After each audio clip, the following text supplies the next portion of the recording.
My friend, what a great request. This is Mrs. Melanie Martinez with the song Death. This song really reminds me, not, musically but the video as like Land of Confusion for Genesis. I'm 43, so when I saw that when I was 7 or 8, it kind of scarred me. I hope this scars another individual. No, I'm just joking. Great song, interesting video, check it out. If you're a child, make sure you're with an adult so you don't have any weird, overwhelming themes and you get explained it. Has a very Donnie Darko vibe. Tell you what, music-wise, if you like the way that I describe things, please subscribe, ask questions, and follow along. This song, if you go online, you're going to find that the keys that they give out there are written for the key of, let's say, F, because it starts with an F and it goes to an E7, A minor, and then a G. Well, that G, where we're going to be playing it, is using a G diminished 7, and if you play that G major, it's going to be a little bit weird. So what we're going to do is we're going to do a little bit of music theory here. We're going to combine this with the concept we can play with the capo, and we can discuss those chords by using this sucker. But here's what we're going to be doing.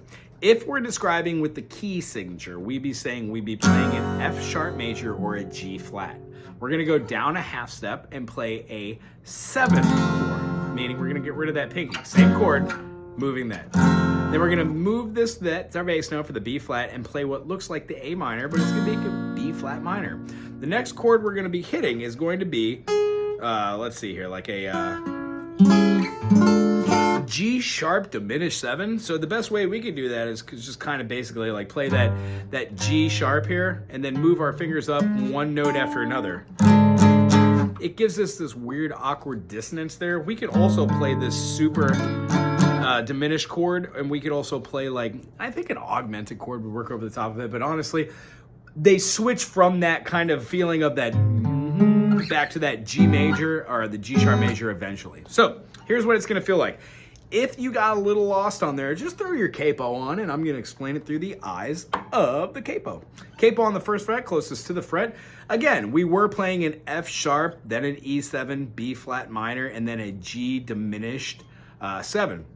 How do we do that? The explanation is the first chord would now just still be that same chord you played, but now we're moving it back to the open notes. So a F sharp is actually, in this case, the F. F major, E7, A minor, and then our G augmented, and then the F sharp major, E7, A minor, and then the G diminished. Now, there's a couple different ways we could do this. We could either figure out what that G diminished is, which a G diminished is gonna just sound like a couple other different chords. One mainly, it's gonna sound like a 7th chord.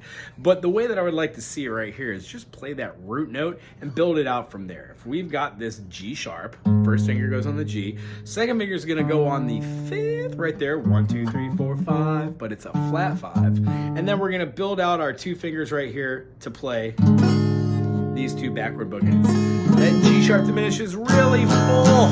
Yeah, whatever. And then play that one out, and then it goes right back into our F. If we're not talking about the chords inside of their chord structure for the song, we're just playing the normal chord tab that's online, follow along with this. When she starts out, it's loosey-goosey, so it's gonna have this kind of like ambient moving around on the piano synth that has a strings and an organ very, very low, covering the gaps in between, moving along from this while she's singing, death is like it, death is like it, death is like it, death is like it, death is like it, death is like it, death is and does that over a couple times. When the verse comes, they're carving me out my name in my grave again. Up to the A minor goes to the G major. That is the feeling of the whole song. 1, 2, 3, 4, 1, 2, 3, 4, 1, 2, 3, 4, 1, 2, 3, 4, 1, 2, 3, 4, 1, 2, 4, 1, 2, 3, 4, 1, 2, 3, 4, 1, 2, 3. It's not as legato, they're not always carrying, but by the time that they get to the pre-chorus, when you weren't around, I'd sink it to the ground. I try to pretend I'm closer to you now. I never understand that you're always on my mind. I cannot help it, and I don't want to be carrying all that weight all the time on my shoulders. Death has come to me, kissed me on the cheek, gave a disclosure, immortal by design. I'll be beating you here every time. Those chords are just going to have a little swing to them.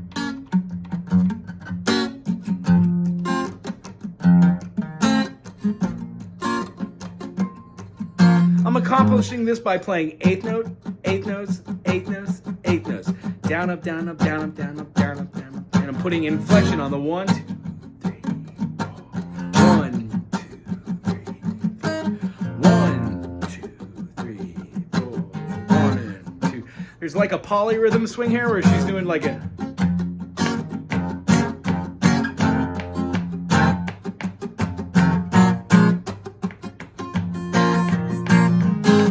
And then in the chorus, I'm back from the dead, back from the dead, back from the dead, back from the dead, back from the dead. Make that more open and legato. Remember to work with your dynamics here, which this is forte and loud. That is piano, and it's pianissimo. So in the beginning, super pianissimo. When it gets in the pre-chorus, a little bit louder.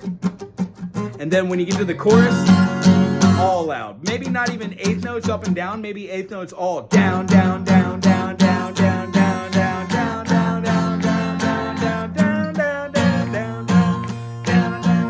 down, down, something along those lines. Anyway, I really enjoyed this tune.